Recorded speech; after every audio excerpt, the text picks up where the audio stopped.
Welcome, everybody, to the Bush and Mee Show. It's the AFC NFC Championship weekend, big dog. How you Yep, feeling? but I feel good. The same theme. As we inch closer and closer, these more and more games, our football season is slowly dwindling away. But I'm super excited about these two matchups. I mean, uh, y- y- you got your two best teams in the AFC, who pretty much everybody thought it was going to be these two teams.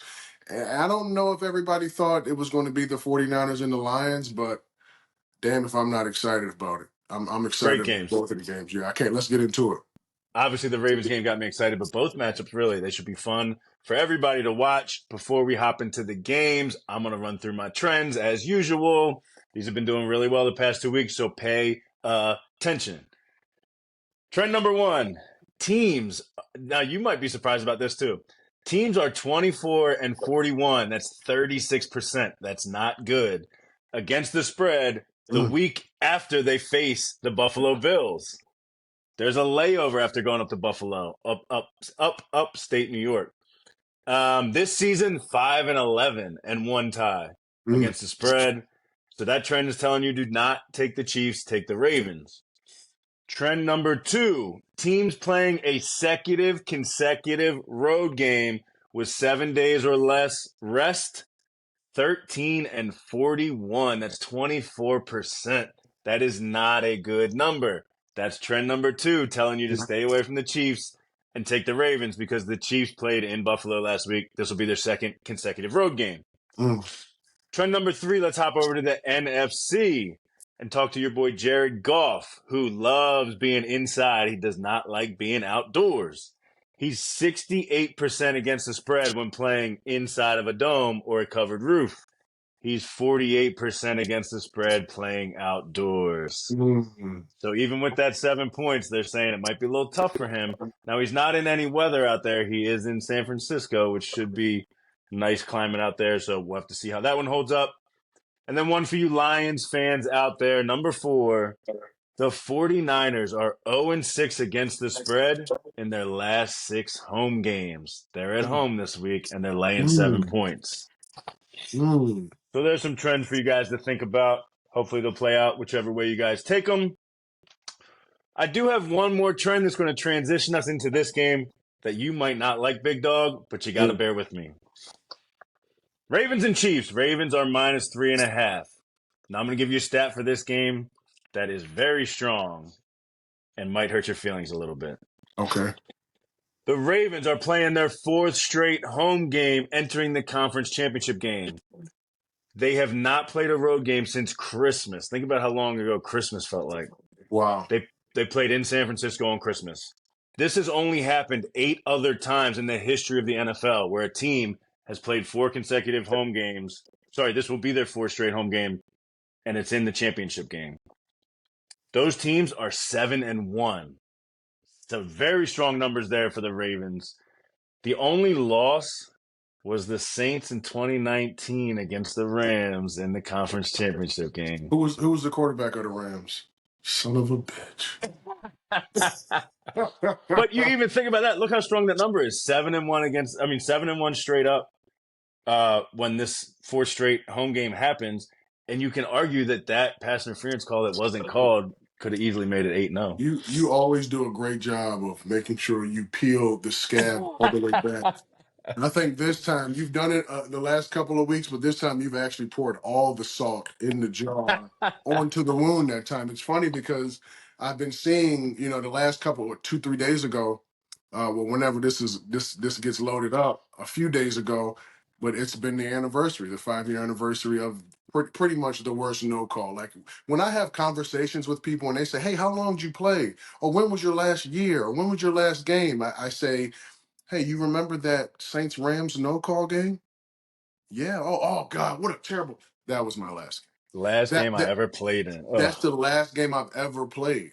But thankfully for me, my mind, body, and soul was in a good place. My perspective was clear, and I was able to walk away from the game and not really have that sense of resentment or sense of, man, I got to go do it again. The game was good to me. So and There, really at the there end is of a the day, there is I a I enjoy watching other people go out there and beat themselves up. There, Pause. you say good mind, body, and soul. There is a clip out there of you going after this official on the sideline with some stern words. Hey, and you know what? And he knew he messed up in that game too because I let him have it. I let him have it. I don't remember what I said, but I can't say it on this podcast, or our producer's going to have to beep everything out. But yeah, at the time I was highly emotional. I get highly emotional thinking of it now, but the past is the past, and here we are, and now we're watching Jared Goff have another opportunity to go to a Super Bowl. Part of me wants to be super petty and bitter, right? Betty But LaBelle. Petty LaBelle. But I love what the Detroit Lions have going. I love what this football team is doing for this city. Obviously, being able to be coached by Dan Campbell in that Well, hold same on, hold on, system. hold on. We're gonna stick in the AFC first. We'll hop into that one. Okay, yeah. Okay, let's do it. We'll do it by game. The first game of the day. So Ravens are -3.5 at the Chiefs. Yeah, We gave you two trends that said stay away from the Chiefs. We gave you a trend that said take the Ravens. What do you see happening in this game? I like Lamar. I think his mindset is a little different this year. I think his approach is different. Just based off of even last week's press conference, they asked him, what was halftime like last game? He said, who was doing all the talking? Who was doing the motivating? He said, I was, hit his chest, said I was, so I think it means something to him, like it's bigger. It's obviously it's bigger than football, but I think this game really means something to him. But I do think the Ravens are going to have to do everything that they've done all year to put Lamar and this team in the right position. I mean, Patrick Mahomes, it seems like it's kind of the same trend he had last year, kind of up and down, especially in the beginning of the season. Like, oh, it's Patrick. He doesn't look like himself. He doesn't have all these weapons. And here we are, the last four teams in the NFL, and he's in the AFC Championship game for the Six sixth straight straight time. times. Man, and it's like when the lights get bright when the end of November, right after Thanksgiving or right around Thanksgiving in December, he just like flips this switch, right? And he just becomes this quarterback that he's always been, or that's got him to the three Super Bowls that he's been in. The guy is he's playing unreal, man. He has 14 incompletions in two playoff games. Are you kidding Crazy. me? It's crazy. I like the Ravens. I like the Ravens in this one. I'm still, really kind of keeping track on this whole Mark Andrews situation. Is he going to come back? You bring him back. You can't give him the full workload. I don't think, right? But you put Wouldn't this think. guy out there, and you have him as another weapon for Lamar, right? Because Isaiah Likely is doing a really good job at that tight end position. But it's the championship games. Who's going to be that player that kind of steps up out of nowhere, right? Like who's going to be that person, that receiver, that running back that just has this big game? Because when you look at the battle between the receivers and the DBs for the Chiefs, I think it's going to be tough sledding through the air. I really do. I It's going to need a rain big too. game. It's supposed to rain a lot on Sunday in It's supposed to, Baltimore. yeah. So And that it's could going that to be could hinder cold. that could hinder the pass game. Yeah, I think so. I think so. I mean, I think they have this four-headed monster up there in Baltimore that they're probably going to really lean on. Obviously, the run game starts with Lamar, but then um, you have Hill, Justice Hill, correct, Dalvin Cook, and who's the other gentleman? Did you name Gus Gus Edwards? Edwards. Gus Yeah. Edwards. Gus Edwards. So I think they're going to have to really rely on those guys heavily.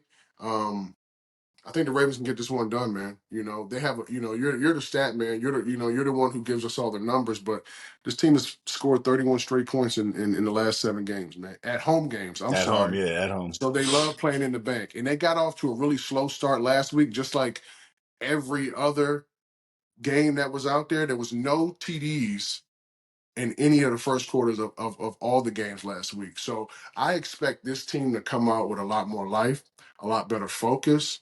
I'm taking the Ravens in this one, though. Like the Ravens, the spread is 3.5. Vegas is dangling that half out there, saying they're not worried about it. A lot of people Mhm. like if you're taking the Ravens. A lot of people like it to be for a field goal or less. But I'm with you on this one. I think the Ravens, they're clicking too well right now. I mean, look at some of these other numbers. Mahomes is 8-3 straight up as an underdog. He's only been an underdog 11 times, so he steps up, like you said. But he's 3-2 in these conference championship games, which is good, but it's not. It's beatable, right? I mean, it was Brady that beat him the other 2 times, but I think Lamar is what's the word he used here in Baltimore? He's locked in, He's right? locked in, man. He's locked in. He's You've had a top 5 offense and a top 5 defense all year. Like, there's no time to slip now. It's going to be key, right, for the guys up in the middle. So I really do believe that early on in the season, I think a lot of Patrick Mahomes' frustration was the protection, right? He was getting hit a lot more. They was chasing him out the pocket. He was making throws that he hasn't made all his career. Putting the balls in places that he hasn't done before. So I think it's really an opportunity for the Ravens to lean on what they've done to for them to get to this point.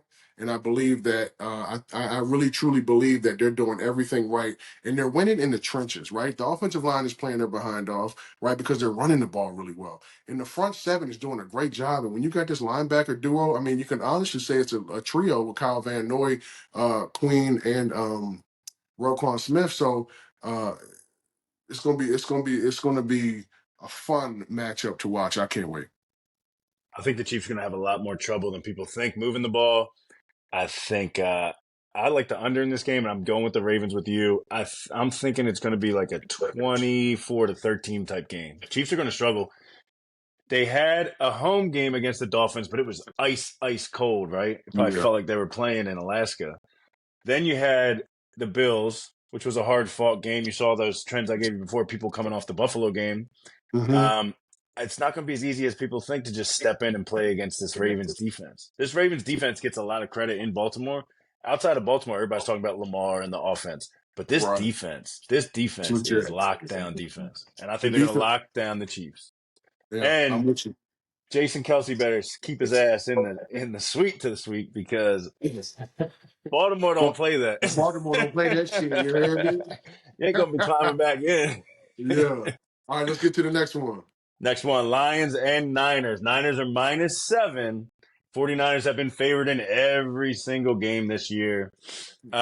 If the Lions can pull off this upset, it would be tied for the fourth biggest upset in a championship game by point spread in NFL history. Can they do it? You played with Dan Campbell. I played with him. Like I said, I had a chance to be coached under him.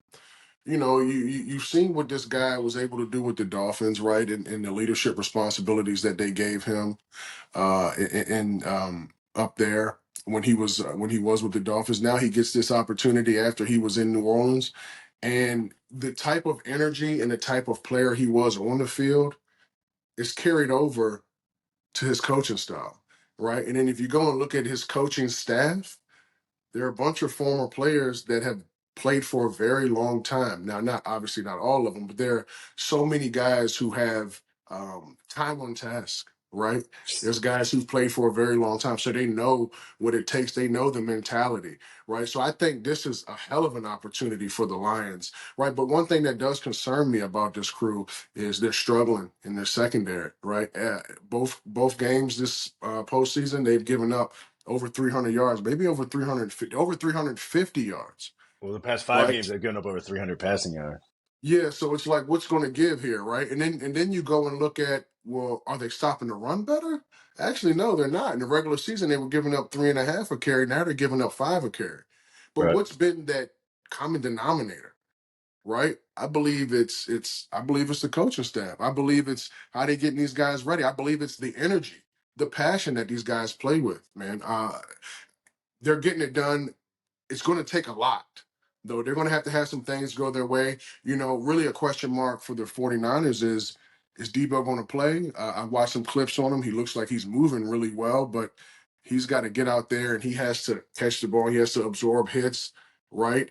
This is a physical team. You think they don't know? If they know, hey, if Debo's playing, this is what we got to do. Rally to the ball, get as many people on this guy as you can, right? Because if Debo's not in that game, I believe this is a totally different offense. George Kittle said it himself in his press conference this past week. Um, it's a good opportunity. I Let truly me do believe that. Go ahead. Let me give you this to piggyback that. The 49ers are 12-1 straight up when Deebo Samuel starts and finishes a game. When that doesn't happen, they're 1-4 straight up. And that one win was last week, and they barely got there. Right. And it was a So dogfight. It was a yeah, dogfight they're a with the different, Green Bay completely different Packers team. and the Lions. They handled the Packers, right? They've done a good job, and so I'm trying to figure out what's going to give here, right? We've talked about the last couple of weeks quarterback play, right? Brock Purdy got off to a rough start last week. He had two opportunities where the Packers could have probably won the game on a pick six, but both of the guys dropped pretty much a layup right in their hands, right? I don't see the Lions doing that, right? And another thing that kind of stuck out to me was San Francisco's front line. They don't do a lot of blitzing because their front line is very elite. They didn't get home. They didn't get home to Jordan Love last week. Now they did pressure him, but I think the Detroit Lions can kind of be in the same boat. I think they can give Jared Goff some good time back there to operate, because when you go and look at the film on Jared Goff, this guy he's played his ass off.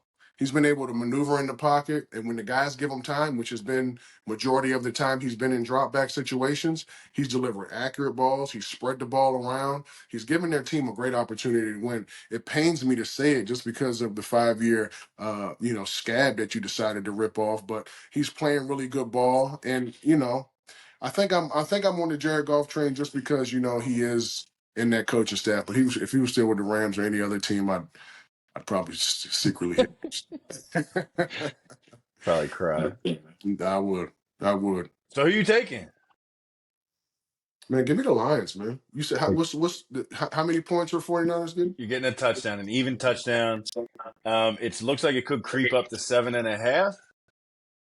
If they need more money to come in on the Lions, there is some Niners money coming in right now. Some sharp money. There is a lot of public is on the Lions. Lions have become kind of that fan favorite. I wouldn't say Yeah. America's team, but Lions are 13-6 against the spread this year. So getting 7 points, you got a good chance. Yeah, I like the Lions. I like the Lions to cover. I like the Lions to win. And here's how you're going to do it. Ooh, Here's how you're going to do it. you trying to shock the world? Now, I don't know if I'm shocking the world, but listen, Purdy, It'd be the tied for the fourth biggest upset in championship history. That's shocking the world. it is shocking. I got to listen. All right, here it is. Tell me It's it. up there. It's up to Aaron Glenn. Defensive scheme, right? Front seven, defensive line, your technique, your gaps. Stop Christian McCaffrey, right? Contain Christian. You're not going to stop him. Contain him. You love stats.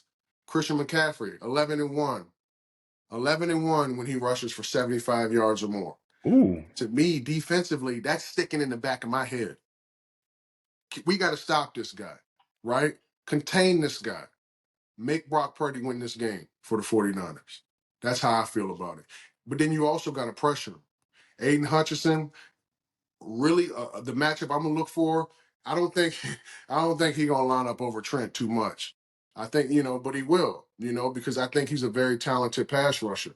This guy has 8 sacks in the last 4 games, Aiden Hutchinson. beast. But I'm looking at the matchup versus the right tackle for the 49ers. Colton McKivitz, he's given up 10 sacks this year. Obviously their coaching staff knows that. They're gonna make sure that they give Aiden Hutchinson a little bit more attention, running back chips, tight end chips, making sure that they slide the line to him a little bit. Because I think if Aiden Hutchinson or any DN for that matter has an opportunity to get after Brock Purdy, it's going to be a long day for the 49ers. But that's how they're going to have to do it. They got to contain CMC and they got to get after Purdy. Make Purdy beat you. Make Purdy beat you through the air. You got the Lions +7. Um, Kyle Shanahan is 5-0 at home in the playoffs, straight up, not against the spread, straight up. Oh, now you tell me. So they can win the game, but they can win it by less than 7. True. I'm a strong believer of every championship team has some adversity to go through along the way. They have that one scare.